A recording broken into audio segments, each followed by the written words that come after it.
Bonsoir, donc c'est pour moi un grand plaisir et un honneur de donner le premier séminaire suite au cours de Françoise, que je remercie aussi de m'avoir sollicité pour faire cette introduction générale en fait à la physique et à l'astrophysique des trous noirs, donc des aspects qui seront sans doute détaillés, explicités par la série de séminaires qui suivra et évidemment la série de cours de Françoise.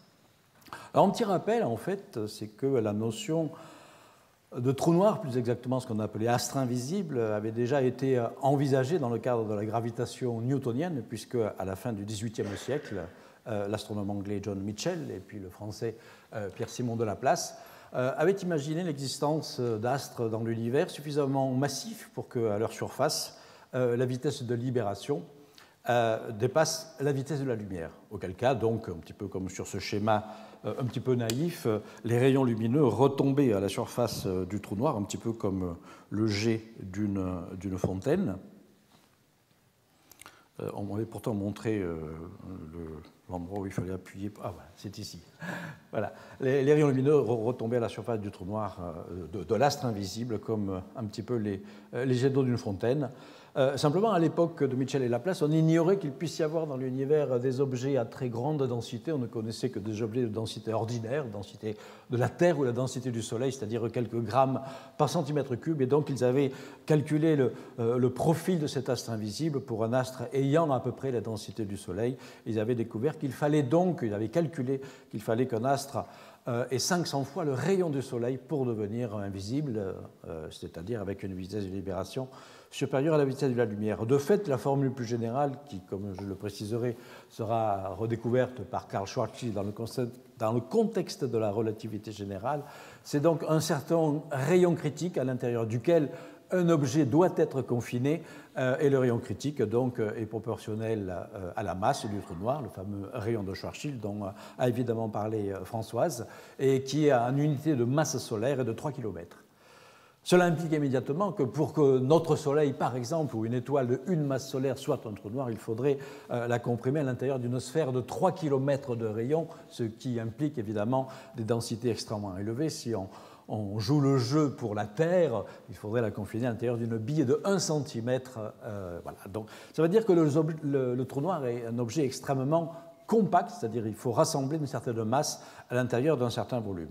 Alors ça, c'est simplement la gravitation newtonienne, et c'est vrai que la notion d'astre invisible a été oubliée tout au long du XVIIIe et du XIXe siècle. Il a fallu attendre la relativité générale, dont je rappelle, nous fêtons exactement le centenaire cette semaine, le 25 novembre 1915, première publication des équations exactes des équations d'Einstein, qui décrit, comme vous le savez, la gravitation non plus en termes d'une force d'attraction newtonienne, mais en termes d'une courbure de l'espace-temps. Alors ici, de façon un petit peu métaphorique, ici on aurait le tissu de l'espace-temps sans gravitation, ou en tout cas avec une gravitation faible, et en bas, on a le tissu de l'espace-temps déformé localement par un corps massif, avec donc également, évidemment, distorsion des rayons lumineux qui tissent en quelque sorte la trame élastique de l'espace et du temps. Les équations de la relativité, les équations d'Einstein, qui remplacent évidemment les équations de Newton, mettent en fait en une sorte d'équivalence entre la courbure et la distribution de matière et d'énergie dans l'espace-temps. Donc à gauche, on a un objet géométrique qu'on appelle un tenseur, une sorte de matrice 4-4, si vous voulez, qu'on appelle le tenseur d'Einstein, qui rassemble un petit peu toutes les propriétés de courbure engendrées par la masse. Et à droite, vous avez un tenseur qui s'appelle un tenseur impulsion-énergie qui, lui, rassemble l'information sur la distribution et le mouvement de la matière et de l'énergie. Et la beauté et l'élégance de la relativité générale, c'est de poser une équivalence entre les deux. La matière et l'énergie courbent l'espace-temps, et la courbure de l'espace-temps dicte les mouvements de la matière et de l'énergie. C'est ça l'essence même de la relativité générale. Alors, très rapidement, s'est posée la question fondamentale de ce qu'on va appeler l'effondrement gravitationnel. Dans cette vision, certes un petit peu métaphorique, de la distorsion du tissu élastique par un corps massif, si le corps devient de plus en plus massif ou de plus en plus compact, plus précisément, qu'est-ce qu'il advient du puits gravitationnel creusé donc, dans le tissu élastique de l'espace-temps? Donc le sujet a d'abord été abordé, pas sous l'angle de l'effondrement gravitationnel, mais sous l'angle de trouver la première solution exacte des équations de la relativité, décrivant la structure de l'espace-temps vide autour d'un objet simplement statique, sphérique. On ne connaît pas encore le trou noir, en tout cas on a oublié la notion d'astre invisible, ça peut être tout simplement le Soleil, mais comme on va le voir, ça peut être également un trou noir. Donc c'est Karl Schwarzschild qui découvre en 1917 cette première solution. À la suite des études sur l'effondrement gravitationnel relié à l'évolution des étoiles a conduit Chandrasekhar, vous le savez, dans les années 1920, à prédire la formation de naines blanches qui traduisent l'effondrement gravitationnel du cœur d'étoiles modérément massives. Donc le cœur de ces étoiles se contracte, mais la résistance de la matière, due en fait à la pression de dégénérescence des électrons, comme on dit, un phénomène quantique bien compris, empêche un écrasement successif, et on a donc la formation d'une naine blanche, un résidu stellaire à surface solide, un objet à relativement haute densité. Et puis après, on a compris que pour les étoiles initialement plus massives, eh bien, le cœur pouvait s'effondrer au-delà du stade de la naine blanche, puisque Chandrasekhar avait notamment démontré qu'une naine blanche ne peut pas être plus massive qu'une certaine limite, qu'on appelle la limite de Chandrasekhar, et qui est précisément de 1,4 fois la masse du Soleil. Or, des étoiles initialement relativement massives peuvent développer des cœurs plus massifs, et donc là, les modèles nous disent qu'on a la formation possible donc, de ce qu'on appelle une étoile à neutrons. Pardon, il s'est passé quelque chose de bizarre. Bon, je reviens là-dessus. Et donc le processus d'effondrement gravitationnel a été étudié en 1939 par Robert Oppenheimer, qui a été le premier en fait à calculer un effondrement gravitationnel relativiste. Ensuite, donc, ces notions d'effondrement pouvant conduire à la formation de trous noirs ont été étudiées par de nombreuses personnes. Initialement, le trou noir objet théorique, objet relativiste, a connu son âge d'or dans les années 1950, 1960 et 70, avant de connaître après son âge d'or expérimental et observationnel, dans lequel nous sommes toujours. Et donc, bon, beaucoup de personnes, Brandon Carter, qui a été mon ancien directeur de thèse, Stephen Hawking, évidemment, mais John Wheeler, surtout, que l'on oublie parfois, mais qui est vraiment à la source de beaucoup de développement sur la physique des trous noirs, à qui l'on doit même le terme de black hole, le terme de trou noir, également le terme de trou de verre et toute une nomenclature liée au trou noir ont participé donc à cette compréhension de l'effondrement gravitationnel.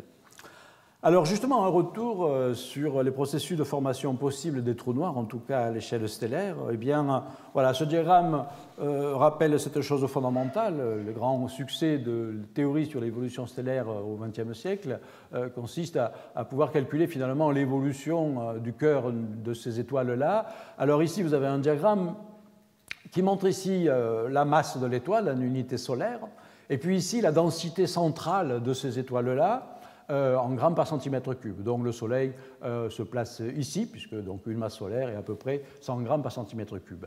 Bien. Ici, donc, après, vous avez les trajets d'évolution de ces étoiles. Il est évident qu'au cours de l'évolution des étoiles, le cœur va progressivement se contracter, surtout à la fin, évidemment, du régime d'émission d'énergie par la réaction thermonucléaire, et donc la densité du cœur va augmenter, et l'effondrement gravitationnel se traduit par un trajet vers le bas. Et comme je vous le disais, eh bien, le trajet vers le bas s'arrête à la formation de naines blanches, c'est-à-dire les modèles donc, numériques suggèrent que ce processus-là concerne toutes les étoiles jusqu'à environ 8 fois la masse du Soleil, qui correspond à peu près à 90% des étoiles de l'univers. C'est évidemment le cas de notre propre Soleil. Ensuite, donc, le problème, c'est que, comme je vous l'ai dit, Chandrasekhar a montré que les naines blanches ne peuvent pas être plus massives que 1,4 fois la masse du Soleil.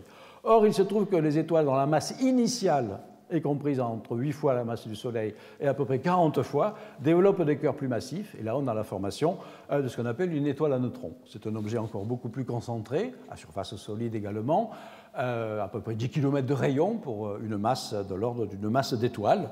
Mais là aussi, pour les étoiles à neutrons, les étoiles à neutrons ne peuvent pas supporter une certaine masse maximum, qui est de l'ordre de 3 fois la masse du Soleil. C'est-à-dire la résistance de la matière qui est une pression de dégénérescence neutronique, cette fois-ci, qui résiste à la compression. Elle est dépassée par les forces de gravitation au-dessus de cette masse-là. La physique actuelle ne propose pas d'autre alternative que la formation de trous noirs au-delà de ce stade-là. Et cela concernerait donc l'évolution finale, les fondements gravitationnels des étoiles initialement plus massives qu'environ 45 fois la masse du Soleil. On estime que ça peut correspondre statistiquement à peut-être une étoile sur 10 000. Malgré tout, comme il y a des 100 milliards d'étoiles dans une galaxie, par exemple, une étoile sur 10 000, ça fait quand même pas mal de millions de trous noirs stellaires. Alors ce processus-là explique la formation de trous noirs de masse stellaire, restera à expliquer éventuellement la formation de trous noirs de masse différentes, j'y viendrai. Donc voilà, récapitulation, une masse initiale de 40 masses solaires, le cœur de l'étoile s'effondre et donne naissance à un trou noir. Il se trouve dans notre galaxie, nous avons au moins un candidat qui est actuellement en très mauvaise santé, comme on le voit tout de suite. Ça s'appelle Eta Carina. C'est une étoile hyper lumineuse, 5 millions de fois la luminosité du Soleil, une masse de 120 fois la masse du Soleil. Les modèles nous indiquent que cette étoile devra exploser en ce qu'on appelle une hypernova, un processus extraordinairement violent qui libère essentiellement son énergie sous la forme d'un sursaut de rayons gamma. Je précise que cette étoile a peut-être déjà explosé en hypernova et nous n'en avons peut-être pas encore reçu le signal, puisque cette étoile est condamnée à très court terme. Alors un sursaut gamma, ça a fait longtemps partie des grands mystères de l'astronomie, à partir du moment où on les avait détectés, on en ignorait la nature. Et aujourd'hui, les sursauts gamma, ce sont parmi les phénomènes les plus énergétiques de l'univers, à côté des quasars, etc. Mais on a une énergie qui est extraordinairement concentrée sur une période de temps extrêmement courte. Un sursaut gamma, typiquement, dure de quelques secondes à quelques dizaines de secondes, et l'énergie libérée dans un sursaut gamma est de l'ordre de plusieurs fois l'énergie d'une galaxie tout entière. Et donc, au moment d'un sursaut gamma, on peut avoir une contrepartie lumineuse, ici captée par le télescope spatial Hubble, qui devient pratiquement aussi lumineuse qu'une galaxie tout entière. Alors, la modélisation des sursauts gamma a fait de grands progrès au cours des dernières années. On distingue généralement deux types de sursauts, les sursauts longs et les sursauts courts. Les sursauts longs sont de l'ordre de 10, moyenne, c'est une dizaine de secondes, et les sursauts courts, un dixième de seconde seulement. Pour ces deux types de sursauts, dans les deux cas, la formation d'un trou noir est invoquée. Pour les sursauts longs, ce serait donc une explosion d'hypernova, donc un effondrement gravitationnel d'une étoile unique, formant donc un trou noir avec un résidu gazeux autour. Tandis que pour les sursauts courts, ce serait une fusion de binaires d'étoiles à neutrons, deux étoiles à neutrons qui fusionnent, qui dépassent donc la masse critique de stabilité des étoiles à neutrons qui se transforment en trou noir, et dans les deux cas, formation d'un trou noir avec éventuellement libération d'un jet puissant. Bien, voilà pour la formation des trous noirs stellaires. Je dirais peut-être un mot tout à l'heure sur la formation des trous noirs supermassifs, voire des micro-trous noirs. Les trous noirs ordinaires, les trous noirs stellaires, taille comparée des étoiles d'une masse solaire. Ici, c'est un petit montage que je me suis amusé à faire dans un de mes ouvrages sur les trous noirs. La taille du Soleil par rapport à ce qu'on appelle une géante rouge, c'est-à-dire ce que deviendra le Soleil dans quelques milliards d'années. Mais la taille du Soleil par rapport à une naine blanche, c'est-à-dire ce que le Soleil, le cœur du Soleil, deviendra dans quelques milliards d'années, on a évidemment un objet beaucoup plus compact. La taille d'une naine blanche par rapport à une étoile à neutrons, et finalement la taille d'un trou noir de type stellaire par rapport à une étoile à neutrons. Il n'y a pas un énorme contraste de taille, effectivement, pour une masse donnée, mais on a ici des effets tout à fait nouveaux, des effets relativistes. Il y en a déjà au niveau d'une étoile à neutrons, mais là, les effets relativistes pour le trou noir sont réellement extrêmement important. Et là, je rappelle donc cette fameuse formule, la formule de rayon de Schwarzschild, qui nous dit que donc le rayon critique d'un trou noir est proportionnel à la masse. Alors justement, une idée assez répandue dans la vulgarisation, c'est que le trou noir est un objet dense. Ce n'est absolument pas le cas. Françoise l'a mentionné. Ce qu'on va appeler en français, parce que des fois quand j'utilise le terme de densité, c'est une traduction de l'anglo-saxon density, mais il faut dire masse volumique, paraît-il. Voilà. La masse volumique moyenne d'un trou noir est proportionnelle à l'inverse du carré de la masse. Ça veut dire qu'effectivement, pour un trou noir stellaire, 10 fois la masse du Soleil, ben, la densité moyenne, hein, la masse volumique moyenne, c'est énorme. Hein, 1 million de milliards de grammes par centimètre cube. Mais déjà, pour le trou noir galactique, Sagittarius A, 10 à peu près 10 puissance 6 masse solaire, la densité n'est plus que de 1000, et pour un trou noir supermassif, 1 milliard, la densité est plus faible que la densité de l'air. Donc vous voyez, le trou noir n'est pas un objet dense, c'est un objet compact, à rassembler une certaine masse à l'intérieur du rayon critique. Alors, quelques éléments de base sur la physique des trous noirs. Objet donc purement relativiste, donc on le décrit par ce qu'on appelle des diagrammes d'espace-temps, qui sont fort commodes pour décrire de façon visuelle, sans avoir besoin d'écrire des équations compliquées, les propriétés. Ici, c'est l'effondrement gravitationnel sphérique qui va donner naissance à un trou noir de Schwarzschild. Ici, donc, vous avez le temps qui va vers le haut, vous avez une étoile qui est en effondrement gravitationnel, et il y a un certain moment donc, où l'étoile se transforme en trou noir, c'est l'intérieur donc, de ce tube gris et la surface du trou noir, et donc l'horizon des événements. Je précise, ce n'est pas une surface solide, contrairement aux surfaces des naines blanches ou des étoiles à neutrons, c'est simplement le bord d'un puits gravitationnel. Si vous franchissez ce puits, ben, vous êtes capturé par le trou noir et vous ne pouvez pas ressortir. En tout cas, vous ne pouvez pas ressortir par le même chemin. On verra qu'il y a une possibilité peut-être de ressortir ailleurs. À côté de cet effondrement gravitationnel des diagrammes d'espace-temps, j'ai mis un petit peu ce tissu élastique qui est de plus en plus distordu, le creusement du puits de gravitation comme une distorsion locale de la courbure de l'espace-temps, jusqu'à donc la formation du trou noir, l'apparition d'un horizon des événements, et puis au fond du trou noir, le puits bouché, bloqué par ce qu'on appelle une singularité, un nœud de courbure infinie. Ça, c'est pour le trou noir de Schwarzschild, le trou noir sphérique. Maintenant, en enrichissant un petit peu ce diagramme d'espace-temps, en utilisant ce qu'on appelle les cônes de lumière, qui indiquent à partir d'un point donné de l'espace-temps les trajectoires possibles des rayons lumineux qui sont nécessairement confinés à l'intérieur d'un cône, qu'on appelle le cône de lumière. Les rayons lumineux tissent le cône, et les particules ordinaires qui circulent à des vitesses inférieures circulent à l'intérieur du cône de lumière. Donc finalement, en chaque point de l'espace-temps, le cône de lumière va dicter les trajectoires possibles. Voilà. Donc vous voyez que les cônes de lumière qui sont attachés à la surface de l'étoile vont permettre aux rayons lumineux d'échapper. Ici, j'ai mis simplement la ligne d'univers d'un observateur extérieur, par exemple la distance constante du trou noir, en orbite circulaire par exemple.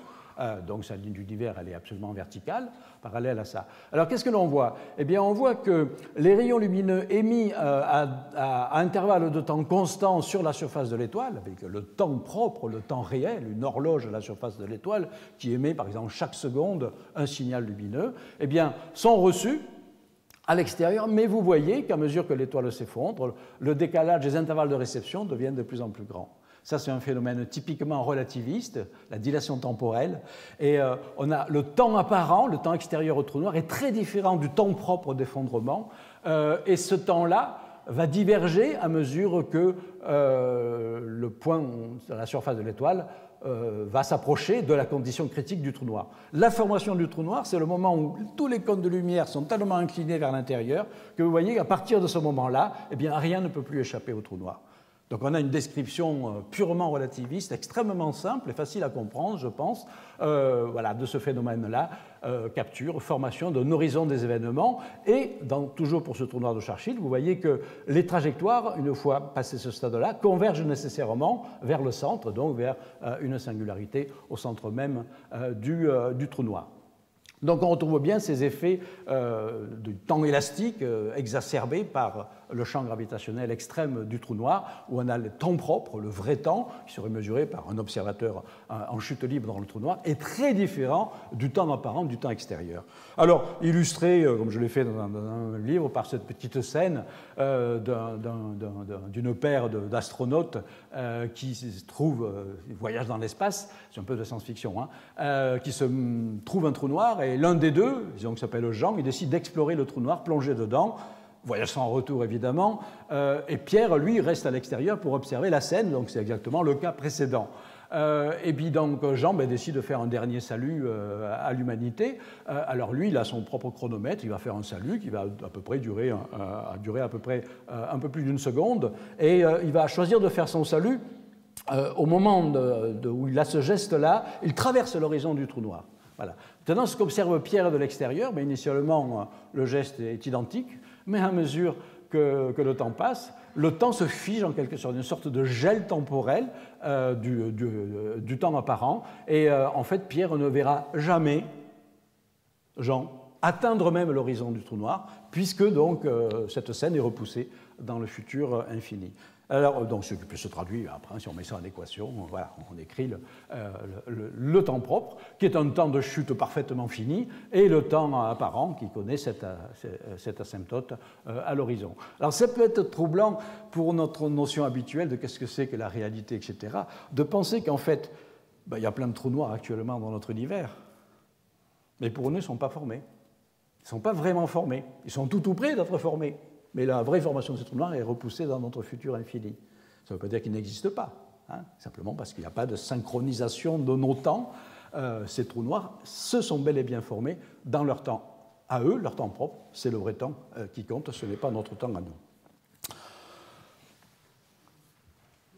Deuxième propriété physique fondamentale des trous noirs, formation donc par les fondements gravitationnels, en tout cas d'un trou noir stellaire.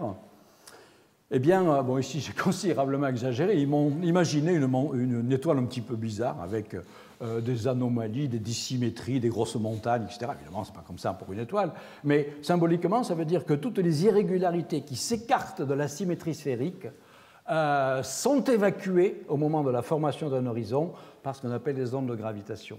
Les ondes gravitationnelles, je vous le rappelle, sont une des préconditions incontournables de la relativité générale, qui veut dire que non seulement une masse donnée courbe localement l'espace-temps, mais lorsque cette masse bouge, elle agite la structure même, la géométrie de l'espace-temps, et cette géométrie s'évacue en partie sous forme d'ondulations, de courbures qui se propagent à la vitesse de la lumière, que l'on appelle des ondes gravitationnelles. Et précisément, la formation d'un trou noir évacue l'essentiel des asymétries de l'étoile et va former un horizon des événements bien lisses. Et cela conduit en fait à la propriété la plus fascinante des trous noirs, qui correspond à un théorème de la physique des trous noirs. Un trou noir n'a pas de chevelure, le no-hair théorème, comme on dit en anglais. Ça veut dire que quand on considère toute la matière qui peut participer à la formation d'un trou noir, ou qui peut tomber une fois que le trou noir est formé, toute cette matière-là requiert évidemment des milliards de paramètres, si vous voulez la décrire exactement, sa structure atomique, sa forme, sa couleur, etc. Et ce qui est extraordinaire avec le trou noir, c'est que le trou noir avale toutes ces informations. Et une fois que le trou noir est formé et est à l'équilibre, le trou noir ne dépend plus que de 3 paramètres. Autrement dit, le trou noir est l'objet le plus simple de toute la physique. Ce qui peut paraître paradoxal, il est issu d'une théorie qui vous paraît peut-être un peu compliquée, et pourtant, il est entièrement décrit, une fois qu'il est à l'équilibre, j'entends, par 3 paramètres. Le premier paramètre, c'est évidemment la masse. Tous les trous noirs ont une masse. Le deuxième paramètre, c'est le moment angulaire, lié donc à sa quantité de rotation. Et un troisième paramètre possible, c'est une charge électrique globale. Tous les autres paramètres sont évacués. Ça veut dire que donc il y a peu d'espèces de trous noirs sur le plan théorique. Le trou noir qui n'est caractérisé que par une masse, c'est-à-dire qui est neutre, électriquement neutre, et qui n'a pas de moment angulaire, c'est le trou noir dit de Schwarzschild, la solution de Schwarzschild découverte en 1917. Le trou noir qui possède une masse et une charge électrique a été également découvert par Reissner et Nordström en 1918, je crois. Sauf que, théoriquement, c'est important, mais astrophysiquement, ça ne joue aucun rôle, parce que les trous noirs astrophysiques ne peuvent pas avoir de charge électrique. Tout simplement parce que s'ils en avaient une, aussitôt formée, ils se neutraliseraient essentiellement, pas le temps de rentrer en détail, dû à l'énorme différence entre les constantes de couplage gravitationnel et la constante de couplage électromagnétique. Bien. Et le trou noir qui a une masse et qui tourne est le trou noir de Kerr, solution découverte en 1963. Le trou noir de Kerr a une structure beaucoup plus intéressante que le trou noir de Schwarzschild. Françoise vous l'a dit. Donc il est caractérisé, je répète, par sa masse et son moment angulaire. Son moment angulaire ne peut pas dépasser une certaine limite. On appelle ça le trou noir de Kerr extrémal. c'est la limite à laquelle le moment angulaire J est égal au carré de la masse. Une unité relativiste, hein, G égale C égale 1, évidemment. Voilà. Ce qu'on voit, c'est que la structure interne du coup d'un trou noir en rotation est extrêmement riche. Ici, on a l'horizon des événements, c'est réellement la surface du trou noir proprement dit. L'énorme différence avec le trou noir sphérique, c'est que la singularité qui est au centre n'est plus une singularité ponctuelle, c'est un anneau qui est couché dans le plan équatorial. Et du coup, comme on va le voir, les trajectoires qui vont dans le trou noir ne convergent pas toutes nécessairement vers la singularité. Elles peuvent survoler l'anneau ou passer à travers. Ça va laisser la possibilité à l'existence de trous de verre. Et puis, autour du trou noir, il y a une zone de l'espace-temps dans laquelle des phénomènes énergétiques particuliers vont pouvoir se produire, notamment l'extraction d'énergie rotationnelle du trou noir à l'intérieur de cette zone baptisée ergosphère, du grec ergos, qui signifie énergie, c'est John Wheeler qui a donné ce terme-là. Parce que finalement, l'énergie totale d'un trou noir en rotation s'exprime par cette formule-là. On a une partie irréductible, en tout cas classiquement irréductible, et puis on a une partie de l'énergie stockée sous forme d'une énergie rotationnelle, avec effectivement le terme J qui existe là. Alors précisément, cette partie rotationnelle peut être extraite par certains processus, y compris des processus naturels, puis après des processus imaginés sur le papier, tandis que cette masse-là ne peut pas être extraite, en tout cas par les processus classiques. J'en dirai un mot. Alors précisément, ce qu'on appelle le processus de Penrose, c'est justement l'extraction d'énergie rotationnelle d'un trou noir. On imagine un projectile, selon une trajectoire bien précise, il se désintègre en deux. Une partie va tomber dans le trou noir selon une orbite rétrograde, une partie va échapper, un fragment est récupéré, et quand on fait le bilan énergétique, on s'aperçoit que le fragment récupéré a une énergie plus grande que l'énergie initiale, parce qu'il a ralenti, la particule qui est tombée dans le trou noir a légèrement ralenti le trou noir et a pompé une partie de son énergie rotationnelle qui se retrouve dans le deuxième fragment. On trouve dans la Bible de la gravitation, qui est le fameux ouvrage de Meissner, Thorne et Wheeler, publié en 1973, ce schéma un petit peu science-fictionnesque, où ils ont imaginé une civilisation extraterrestre très avancée qui utilise l'énergie de rotation stockée dans un trou noir en construisant une immense structure où vous avez donc une cité industrielle qui produit évidemment des déchets, des ordures, qui sont mis dans des bennes. Les bennes sont larguées dans le trou noir selon des trajectoires bien calculées, et le contenu des bennes est lâché dans le trou noir selon une orbite rétrograde, et la benne est récupérée. C'est exactement le processus de Penrose, et quand on fait le calcul relativiste du bilan en énergie, on trouve que non seulement l'énergie finale, donc c'est la somme de l'énergie E égale mc2 de la masse des déchets dont vous vous êtes débarrassé, plus une énergie additionnelle venant de la rotation du trou noir. Et on peut montrer donc qu'on peut extraire comme cela jusqu'à 29%, un tiers de l'énergie totale d'un trou noir en exploitant donc ces rotations. Nous n'en sommes malheureusement pas encore là pour résoudre nos problèmes énergétiques. Comme je le disais, l'intérêt fondamental du trou noir de Kerr, l'un des intérêts, au-delà de l'intérêt astrophysique, là on est plutôt dans la partie théorique, c'est justement de permettre à certaines trajectoires d'éviter la singularité centrale, et ça on le voit avec d'autres diagrammes d'espace-temps que j'aime beaucoup. Ils ont été développés par Brandon Carter et Roger Penrose, on appelle ça donc les diagrammes de Penrose-Carter, qui traduisent la structure spatio-temporelle un peu complexe engendrée par un trou noir en rotation. Donc pour abréger, parce que je n'ai pas trop le temps, vous trouverez ça dans un de mes ouvrages un peu plus détaillés. Ça, c'est l'univers extérieur au trou noir, ce petit carré bleu. Et ça, ce sont des trajectoires. En rouge, ce sont des trajectoires possibles. Ça, en vert, c'est une trajectoire impossible, parce qu'elle sort du cône de lumière. C'est correspondant à une vitesse supérieure à la vitesse de la lumière. Voilà. Mais les trajectoires en rouge, ce sont des trajectoires qui plongent dans le trou noir en rotation. Et contrairement au trou noir de Schwarzschild, je vous l'ai dit, ces trajectoires peuvent éviter la singularité qui est annulaire. La singularité, ici, elle est là. Et elle est en pointillé, parce que ça veut dire qu'on peut passer à travers. Alors la trajectoire A passe à travers l'anneau singulier et débouche dans un univers asymptotiquement plat, c'est-à-dire allant à l'infini, qui est à l'intérieur du trou noir. Et dès que la singularité est passée, c'est comme si la gravité devenait répulsive. Les trajectoires B et C, elles, traversent les horizons successifs et donc survolent l'anneau et ressortent du trou noir, soit dans ce qu'on peut appeler un autre univers, sorte d'univers parallèle, ou alors on peut topologiquement identifier ces deux blocs d'espace-temps comme étant le même univers. Vous reconnaissez là la possibilité donc des trous de verre, qui seraient donc des passages finalement, soit de l'univers à l'autre, ou soit en deux positions différentes d'espace-temps du même univers. Voilà donc ces possibilités théoriques, j'entends, laissées ouvertes donc par ces trous noirs en rotation. Deuxième phénomène fondamental, la physique des trous noirs, qu'on va appeler donc la façon dont les trous noirs réagissent aux interactions avec la matière extérieure ou avec d'autres trous noirs. On appelle ça la thermodynamique des trous noirs, tout simplement parce que les lois de la dynamique des trous noirs sont en correspondance extraordinairement frappante avec les lois ordinaires de la thermodynamique. À commencer par la fameuse deuxième loi. En fait, tous ces travaux datant des années 1970, travaux théoriques, montrent qu'un trou noir évoluant ne peut que croître au cours du temps. Un trou noir classique, j'entends, je vais venir un instant sur le trou noir quantique, ne peut que croître au cours du temps. Et la croissance, croître, ça veut dire c'est la surface de son horizon qui augmente au cours du temps. Il s'agit d'un trou noir unique qui interagit, ou alors de deux trous noirs qui fusionnent, par exemple. Deux trous noirs qui fusionnent, l'aire finale est supérieure à la somme des aires des deux trous noirs par an. Donc on a dA strictement supérieur à 0, ça rappelle évidemment la croissance de l'entropie.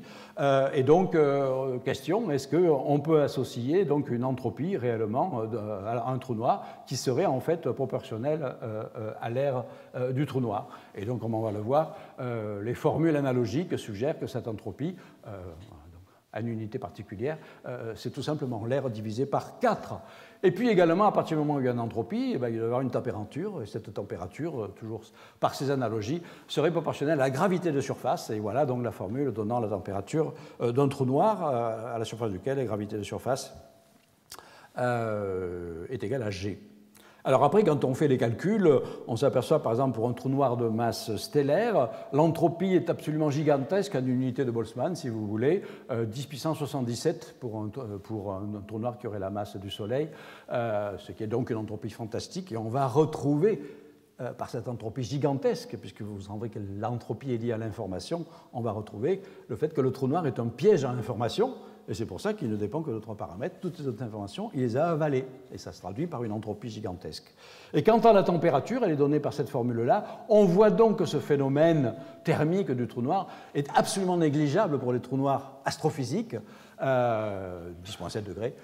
Donc voilà, cette température est très inférieure au rayonnement de fond cosmologique. Donc ça ne va pas se passer pour les trous noirs ordinaires. Mais dès lors se posait un problème, on est là dans les années 70, si on est au-delà de l'analogie, s'il y a quelque chose de vraiment pertinent, s'il y a une vraie entropie, une vraie température, un objet qui a une température, il doit rayonner. Donc ça semble contradictoire avec le phénomène même du trou noir. Eh bien donc, comme vous le savez sans doute, ce phénomène a été en partie expliqué par la découverte de l'évaporation quantique affectant une catégorie de trous noirs qu'on va appeler les mini-trous noirs, c'est-à-dire seraient des trous noirs de taille suffisamment petite pour être soumis à des effets quantiques. Ce n'est évidemment pas des trous noirs formés par l'évolution stellaire, ce seraient d'éventuels trous noirs qui se seraient formés peu après le Big Bang, non pas par effondrement gravitationnel, mais par une pression extérieure du plasma qui aurait peut-être fait s'effondrer des grumeaux de différentes tailles et de différentes masses en une génération de trous noirs primordiaux, dont certains seraient microscopiques. Bien, alors et donc Hawking, en faisant un calcul où on a un champ gravitationnel classique et puis un espace-temps autour vide, mais décrit cette fois-ci de façon quantique par un ensemble de paires, le modèle de l'océan de Dirac, un ensemble de paires de particules, de paires virtuelles de particules et d'antiparticules. Le calcul statistique de ces quatre processus possibles montre qu'il y a un processus qui va dominer, et ce processus qui va dominer se traduirait par donc, le rétrécissement du trou noir, l'évaporation du trou noir, avec des échelles de temps dépendant de la masse. Et cette évaporation se déroulerait sous la forme d'un rayonnement thermique, qu'on appelle un rayonnement de corps noir Donc, ce n'est pas la même chose que le trou noir, hein, c'est la fameuse black body radiation. Bien. Et ça a suscité un sujet absolument passionnant qui sera développé dans le séminaire de la semaine prochaine par Aurélien Barraud, qui s'appelle le paradoxe de l'information. Ah ben oui, parce que on a une information gigantesque qui est stockée dans le trou noir lorsqu'il se forme, comme on vient de le voir. Quand le trou noir s'évapore, est-ce que cette information est entièrement restituée ou pas? Selon la relativité générale pure et dure, non, une partie de l'information est irrémédiablement perdue parce que l'information qui est contenue dans un rayonnement de corps noir est très inférieure à l'information totale. Or, en physique quantique, on ne peut pas perdre de l'information. C'est l'une des lois fondamentales qui s'appelle l'unitarité. Tout système obéissant aux équations de Schrödinger conserve son information. Et donc, ce paradoxe de l'information illustre l'incompatibilité actuelle entre la relativité générale, théorie de la gravitation, et la physique quantique, comme vous le savez, est l'un des principaux problèmes de la physique fondamentale d'aujourd'hui. Ça a conduit à beaucoup de développements théoriques absolument passionnants, notamment un développement lié à ce qu'on appelle le principe holographique, c'est-à-dire le principe selon lequel en fait, l'information qui serait contenue dans un volume pourrait être entièrement codée sur la surface de ce volume. De la même façon que dans un hologramme ordinaire, l'information est à 2 dimensions, mais par une projection et une illumination particulière, vous créez l'illusion d'une information à 3 dimensions. Voilà. Et donc, le trou noir est-il holographique, c'est-à-dire est-ce que toute l'information, donc l'entropie qui est dans le trou noir, est codée d'une certaine façon sur l'horizon du trou noir? Ben, il semblerait que oui, donc certains calculs qui ont été faits dans des approches de la gravitation quantique, théorie des cordes, gravité quantique à boucle, suggèrent qu'on peut découper en fait la surface d'un trou noir en unités élémentaires de surface, qu'on appelle des aires de Planck, et on peut montrer qu'en fait 4 aires de Planck donnent un bit d'information.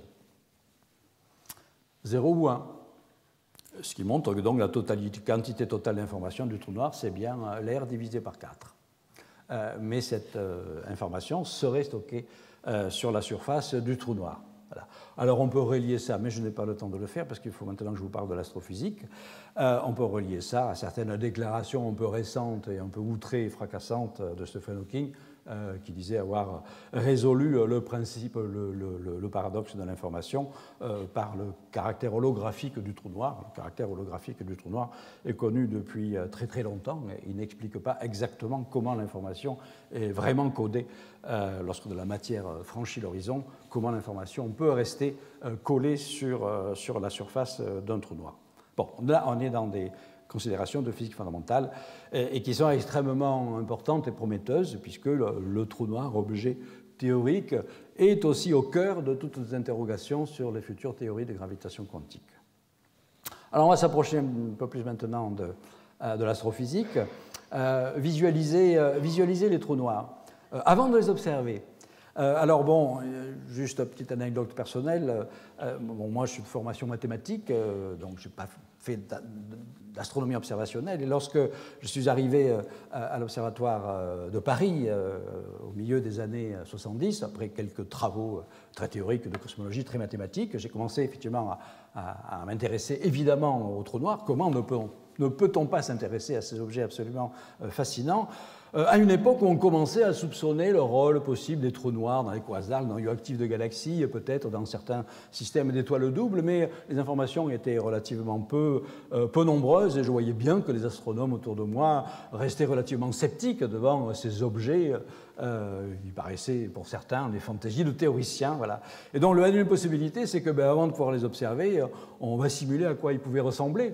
Alors ça a été un de mes premiers travaux où j'ai calculé par l'ordinateur à quoi pourrait ressembler un trou noir entouré d'un disque de gaz plat, un disque d'accrétion mince et chaud, en tenant compte de toutes les distorsions spatiales et temporelles, donc distorsions des rayons lumineux, qui donnent évidemment des images du trou noir tout à fait différentes des anneaux de Saturne, qui nous donneraient donc la vision d'anneaux circulaires dans un espace-temps normal euclidien. Ici, on est dans un espace-temps relativiste, et voilà l'image donc que j'avais publiée en 1979, le disque d'accrétion. On le voit en totalité, il n'y a pas de partie cachée, parce que le champ gravitationnel va relever les images qui normalement seraient cachées par le disque du trou noir qui est ici.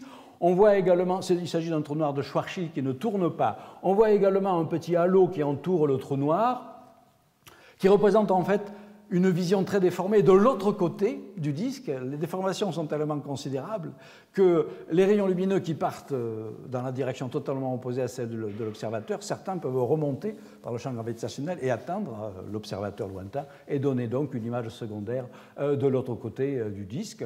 Et puis, vous voyez que le bord du disque ne touche pas, le bord du disque d'accrétion ne touche pas l'horizon des événements.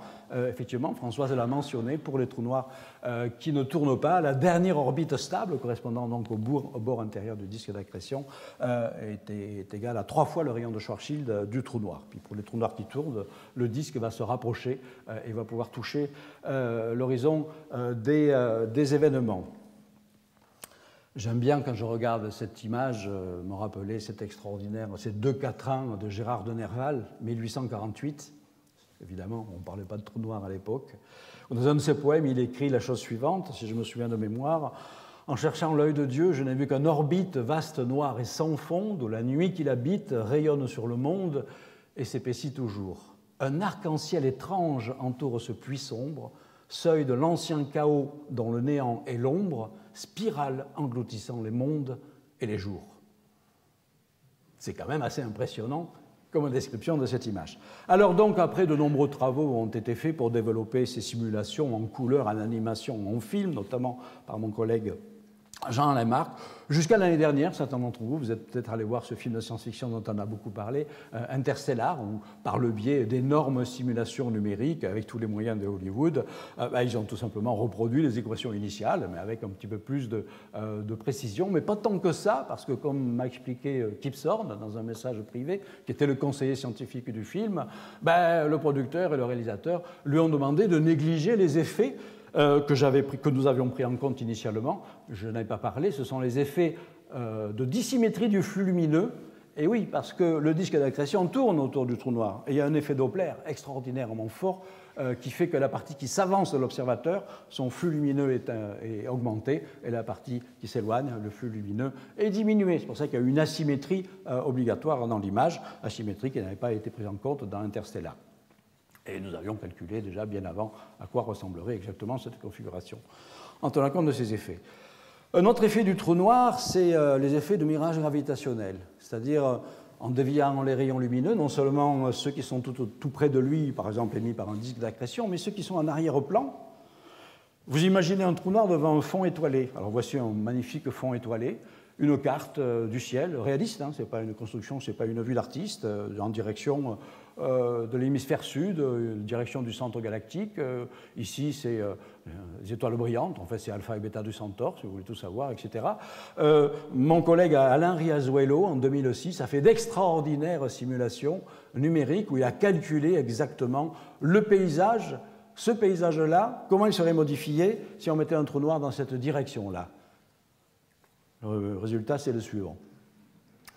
On a donc une distorsion de l'image principale de la Voie lactée. Et puis ici, on a une structure tout à fait extraordinaire. On voit la Voie lactée, mais dans sa totalité, non pas seulement la portion de la Voie lactée qui est dans le champ de vue, mais la Voie lactée qui fait tout le tour du ciel. On la voit entièrement dupliquée dans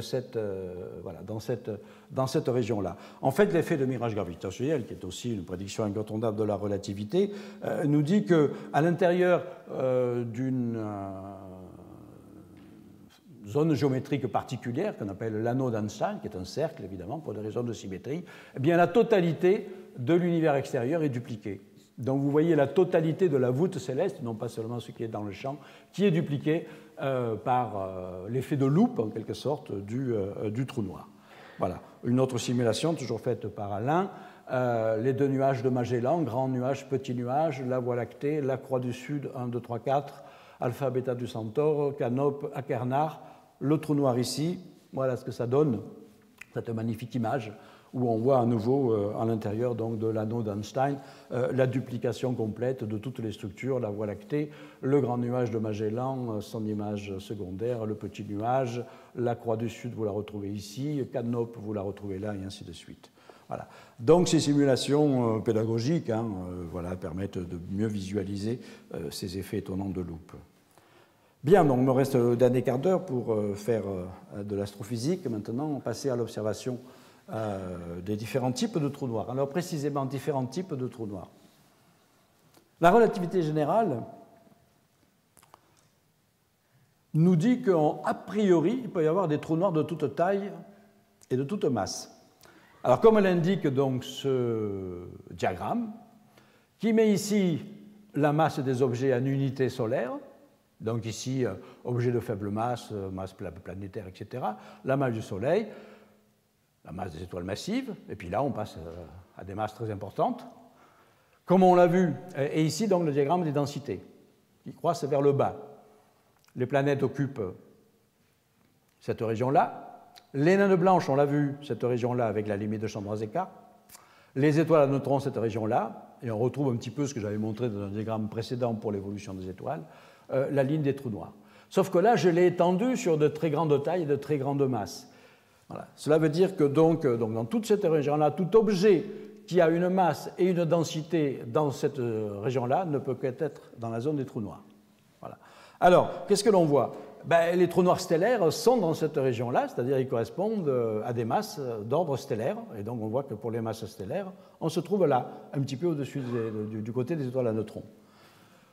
Les trous noirs dits de masse intermédiaire seraient des trous noirs dont les masses sont de l'ordre de 10 puissance 3, 10 puissance 4 fois la masse du Soleil. On a longtemps douté de leur existence. On verra que c'est assez difficile de les former. En revanche, les trous noirs géants sont légion, puisque François nous a rappelé qu'il y en a quasiment au centre de chaque galaxie, avec des masses commençant à 10 puissance 6 masses solaires, à peu près pour notre galaxie ordinaire, jusqu'à des masses dépassant le milliard de fois la masse du Soleil. Dans les quasars et autres objets, ce sont les trous noirs géants. Et puis on voit que maintenant, aux extrémités du diagramme, eh bien, dans cette zone-là, il y a la possibilité donc, de ces fameux mini-trous noirs, qui, eux, alors, la masse des mini-trous noirs pourrait être aussi petite que la masse d'une montagne, 10 puissance 15 grammes, et la taille correspondante serait de l'ordre de la taille d'un proton, par exemple. Et puis cette mini-trou noir, soumis donc à des processus quantiques, donc d'évaporation, s'évaporerait sur des échelles de l'ordre du temps de Hubble, c'est-à-dire à peu près de l'âge de l'univers. Et donc si ces micro-trous noirs existaient, on devrait pouvoir observer aujourd'hui l'évaporation, par une émission de corps noirs, si vous voulez, des trous noirs, des mini-trous noirs primordiaux dans cet intervalle de masse. Et puis tant qu'à faire de l'autre côté, on voit que finalement les conditions moyennes de l'univers observable aujourd'hui, la masse, on a une idée, quelques centaines de milliards de galaxies, et la densité moyenne, très proche de ce qu'on appelle la densité critique en cosmologie, ça se trouve là, très près de la condition pour que ce soit un trou noir. Notre univers est-il un trou noir? Bon, question ouverte.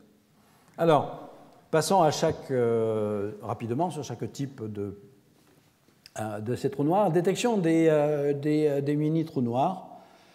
Donc, je vous le disais, les trous noirs, les mini-trous noirs, je suis une vue d'artiste, évidemment, ceci.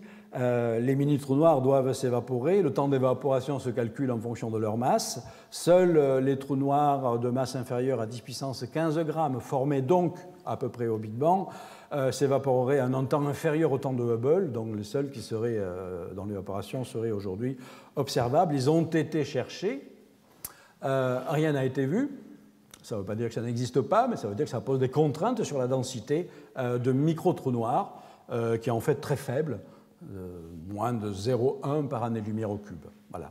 Donc quand on s'inquiète parfois de l'irruption d'un micro-trou noir dans le système solaire, c'est un pur fantasme, parce que la probabilité est quasiment nulle. Alors il y a eu aussi, on en a beaucoup parlé récemment, la crainte qu'on puisse créer artificiellement des micro-trous noirs dans les fameuses expériences à très haute énergie conduites au CERN avec le LHC, qui fait rentrer donc en collision à des vitesses très proches de la vitesse de la lumière des particules élémentaires et créer momentanément des énergies extrêmement élevées.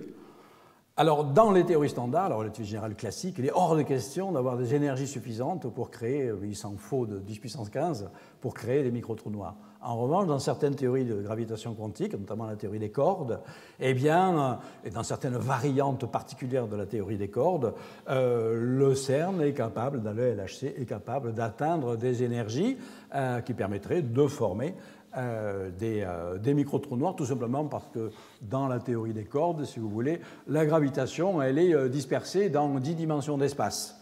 Et donc, elle est en quelque sorte diluée, et donc il faudrait moins d'énergie pour fabriquer un micro-trou noir dans notre tranche d'espace qu'on appelle une brane à 3 dimensions. Voilà. Bon, bref, donc il y a eu des articles qui sont parus dans la presse, on recevait, nous qui travaillons sur le sujet, on était inondés de mails en disant arrêtez tout, vous allez créer un micro-trou noir, vous jouez à Frankenstein, vous allez créer le monstre, ça va dévorer le laboratoire, la Terre entière, l'univers va disparaître, voilà. C'est absolument ridicule, évidemment, pour plusieurs raisons. La première raison, c'est que les théories qui prédisent ça sont d'ores et déjà depuis longtemps éliminées par des contraintes expérimentales. La deuxième raison, c'est que même si un trou noir, un micro-trou noir se formait, il s'évaporerait, en tout cas si on en croit le phénomène de Hawking. Une troisième raison, c'est que en fait, il y a des rayons cosmiques à très haute énergie qui bombardent l'atmosphère constamment et des rayons cosmiques qui produisent des énergies de collision supérieures aux énergies du LHC. Donc, si ça fabriquait des mini-trous noirs, il y en aurait plein dans l'atmosphère de la Terre. Visiblement, il n'y en a pas. Bon, bref, vous oubliez cette peur du micro-trou noir dans le LHC.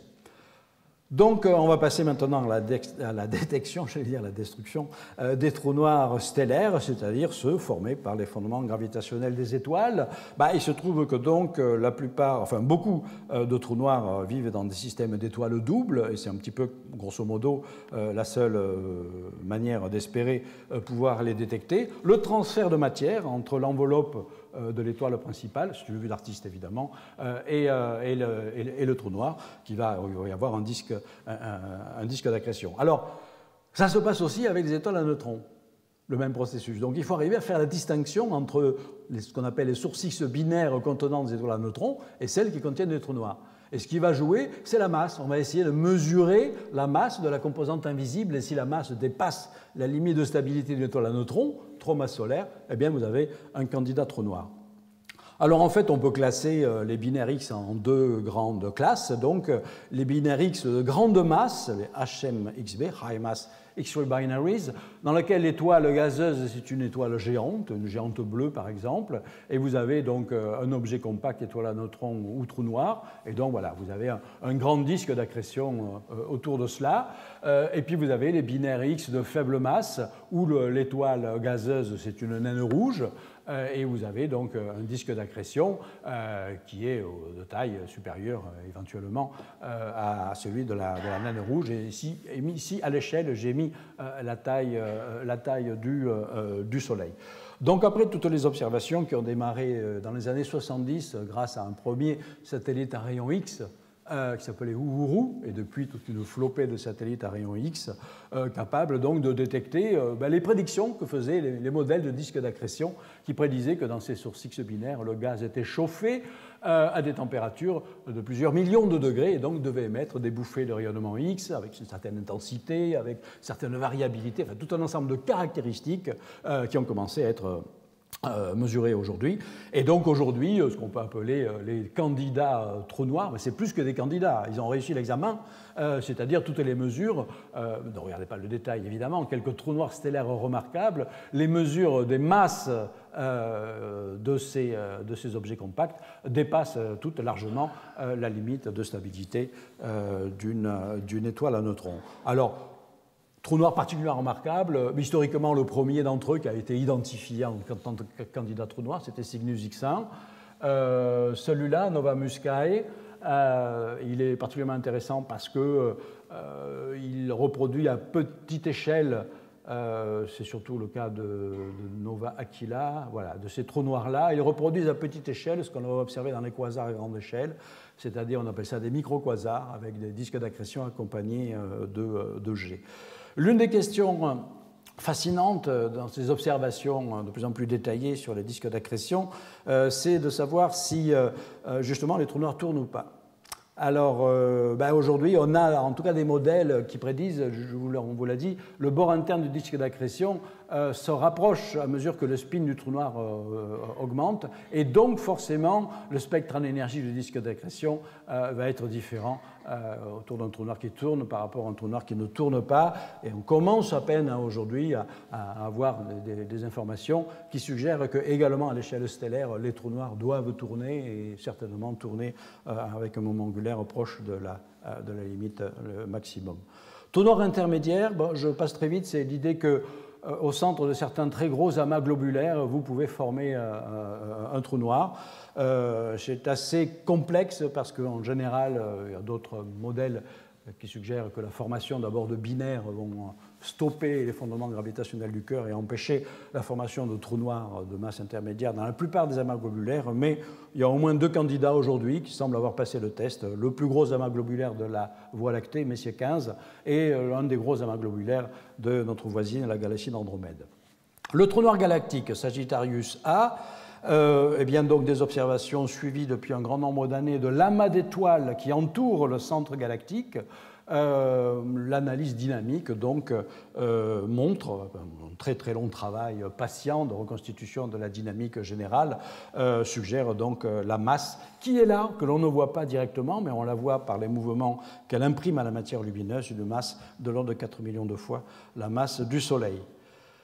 Les trous noirs supermassifs, l'objet essentiel des cours de Françoise, eh bien oui, elle vous a dit plus en détail que ça, qu'il y a toute une faune des noyaux des galaxies à noyaux actifs, les quasars, les radiogalaxies, des jets, tout un ensemble de phénomènes. Et c'est dans les années 60 que pour expliquer la libération d'énergie considérable, on ne pouvait pas faire appel à la libération d'énergie thermonucléaire, mais la libération d'énergie gravitationnelle, donc avec des trous noirs géants.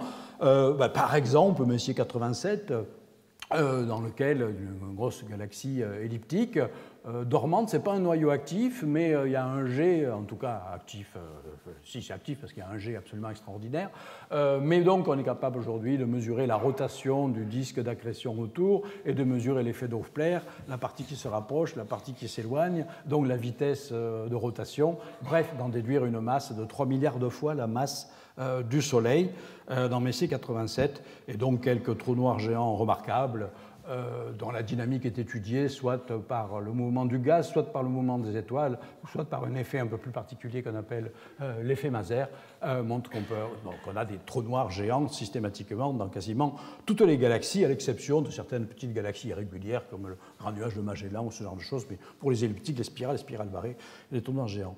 Alors justement, le trou noir géant est capable de détruire des étoiles entières dans son voisinage. Alors c'est un sujet sur lequel j'ai beaucoup travaillé, une rupture d'étoiles par les forces de marée d'un trou noir. Donc ça c'est une simulation très très simpliste, montrant comment une étoile pénétrant dans cette zone-là qu'on peut appeler le rayon de marée du trou noir est détruite donc par les forces de marée. Donc une partie du gaz se met en orbite autour du trou noir pour former un disque d'accrétion et sera ultérieurement avalé. Une partie est éjectée. Dans les années 80, avec Brandon Carter, puis après avec d'autres chercheurs, nous avions découvert un processus particulier, le cas où une étoile pénétrait profondément dans le rayon de marée, ne se contentait pas de le frôler. Et nous avions montré, calculé en tout cas, à une époque où on ne pouvait pas faire d'observation, que l'étoile était essentiellement aplatie dans le plan de son disque, fortement aplatie, vous voyez, dans l'axe, la direction perpendiculaire au plan, fortement aplatie, une configuration en sorte de crêpe, enfin une crêpe un peu allongée, c'est peut-être une sorte de banane écrasée si vous voulez. Et puis on avait appelé ça les crêpes stellaires flambées parce que, évidemment, à force d'être comprimée, la température centrale augmentait. Et quand on met réellement une physique compliquée dedans, comme je l'ai fait récemment avec un de mes étudiants, la température centrale produit, ici on a 2 pics, 2 écrasements successifs avec des températures maximales de l'ordre du milliard de degrés, avec la possibilité de créer par ces crêpes stellaires flambées des flambées X, UV, voire des rayons gamma. Et ces choses-là ont été en fait récemment et sont couramment détectées. La première soupçon de rupture d'étoiles, c'est en 1995. Ensuite, avec le développement des satellites à rayons X, on observe couramment, chaque semaine, des étoiles détruites par les forces de marée de trous noirs géants. Dans la dernière minute qui me reste, je vous rappelle que Françoise vous a dit que les forces de marée ne pouvaient être efficaces que pour les trous noirs dont la masse est inférieure à la limite de Hills, 3 à peu près 300 millions de masses solaires, en tout cas pour détruire des étoiles de type solaire, parce que tout simplement, au-delà, le rayon de marée est à l'intérieur de l'horizon, donc les étoiles sont bouffées avant d'être détruites. Voilà. Et donc il faut quand même expliquer également la fourniture en gaz, justement, des trous noirs supermassifs, dont les masses, dans les quasars par exemple, sont de l'ordre de 10 puissance 9 masse solaire. Alors, il y a plusieurs modèles, et donc Françoise a mentionné le modèle de la collision stellaire, et donc un sujet qui n'a pas encore été beaucoup exploré, c'est en fait l'analogie qu'il y a entre la collision d'étoiles attirées dans le puits gravitationnel d'un trou noir supermassif et la rupture d'une étoile individuelle par les forces de marée d'un trou noir. Dans les deux cas, on a un certain facteur qu'on peut appeler le crushing factor, le facteur d'écrasement. Dans ce cas-là, c'est le rapport entre le rayon de marée et le rayon de plus courte approche, le rayon de périastre, et là, c'est la vitesse relative de collision par rapport à la vitesse de libération, et dans les deux cas, dès que β est supérieur à 1, on a une brisure de l'étoile, et lorsque β est largement supérieur à 1, on a une crêpe stellaire, et donc dans les collisions stellaires à grande vitesse, se produisant dans les quasars et les elliptiques géantes, on pourrait également avoir des flambées stellaires correspondant à ces écrasements d'étoiles dans les collisions stellaires. Pour finir, il me reste une minute, il y a évidemment, tout reste à faire dans les trous noirs, même si évidemment on a fait énormément de progrès à la fois sur la théorie et sur les observations. On a des trous noirs supergéants. Alors Françoise vous a dit que pour la plupart des trous noirs géants, il y avait plus ou moins une relation entre la masse du trou noir et la masse du bulbe. Oui, mais il y a des exceptions. Et souvent, ce qui est intéressant, ce sont les exceptions.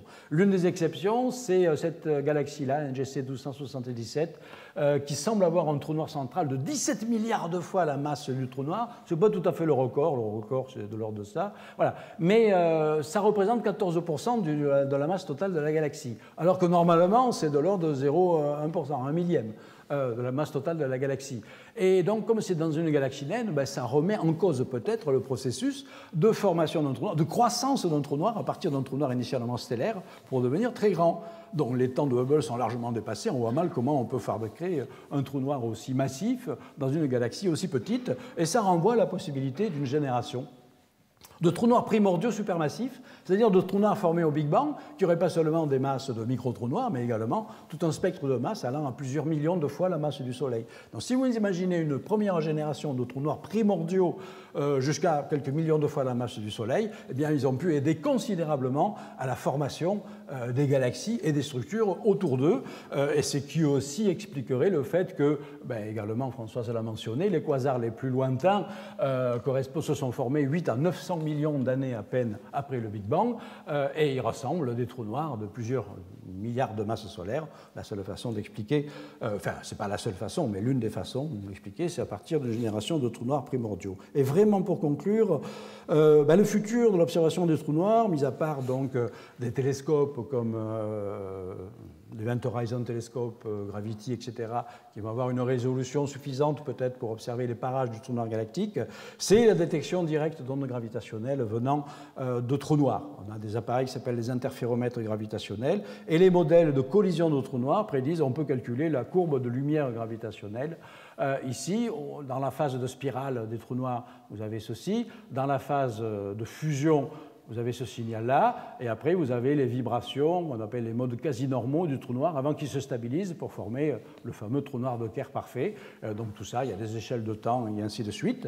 Donc tout ça, c'est prédit par la théorie. On attend les performances des instruments. Et l'un des espoirs, c'est qu'on pourrait observer, par exemple, la coalescence de trous noirs supermassifs, lorsque des galaxies fusionnent. Elles fusionnent également leurs trous noirs respectifs, et cette coalescence de trous noirs supermassifs pourrait éventuellement être vu par un projet d'interféromètre gravitationnel placé dans l'espace, qui est le projet donc ELISA.